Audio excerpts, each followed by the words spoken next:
तुमची जात आणि लेकरच मोठे करायचे तर भाजपमधल्या सगळ्या मराठ्यांनी फडणवीस साहेबांना सांगायचे त्या मागणीची अंमलबजावणी करा।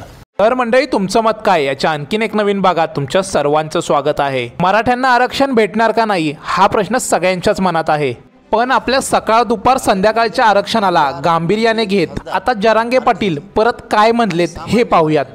भाजपमधले आमदार मंत्री खासदार मराठ्यांची आणि सामान्य मराठ्यांना हे आव्हान केलं की तुम्ही नेत्यांना सांगा तुमच्या फडणवीस साहेबांना की ज्या मागण्या आहेत त्या मात्र द्या मराठ्यांच्या। उद्या माझ्यावरती कोणी नाराज व्हायचं नाही।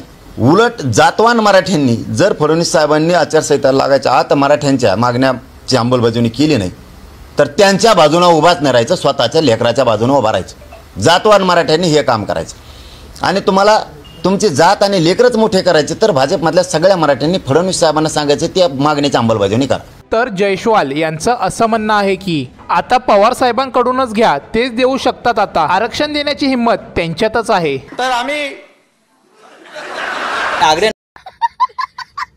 तर रोहित यांचं असं म्हणणं आहे की जात जात फारच चालू आहे, अजून गरिबांना जातीपातीमध्ये अडकून टाकू नका, सणासुदीमध्ये सुखाने राहू द्यात।